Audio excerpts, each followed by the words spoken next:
Clinique de l'Œil de Bukavu inaendelea kuleta furaha katika maisha ya watu wengi.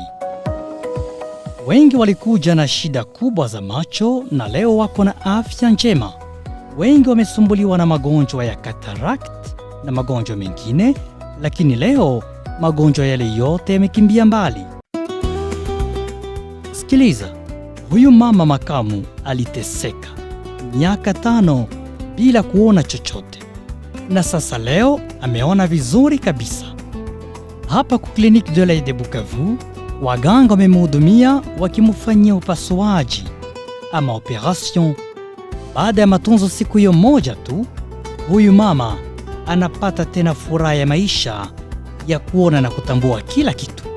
Na mimi najua nguo yenyewe mimi navaa. Unajua nguo unavaa? Najua kiatu yenyewe navaa.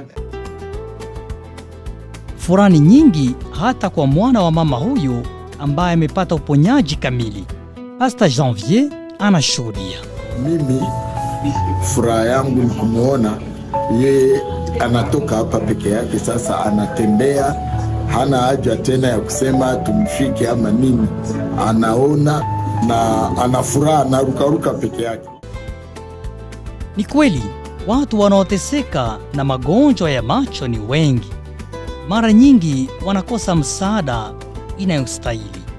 Clinique de l'Œil de Bukavu imekuja kutunza hizo shida zote za macho zilizowakosesha raha. Mungu aendelee kubariki kazi ambayo Clinique de l'Œil inafanya, na watu wengine ambao wana matatizo ya macho naweza tu kuwaambia waje hapa, kuna suluhisho.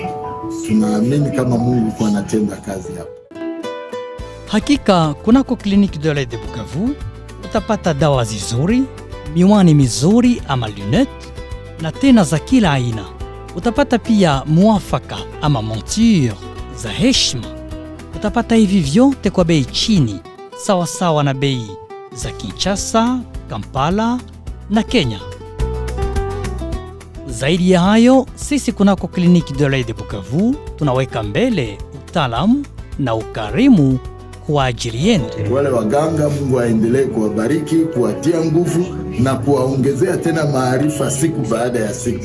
Ni ile tu ninaweza kusema, na hiyo moyo ya ukarimu ambao wanao ya kupokea wagonjwa na kuwashughulikia isiwapungukie.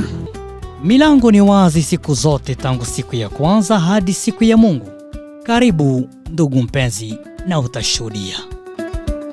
Clinique de l'Œil de Bukavu, ona vizuri, ishi vizuri.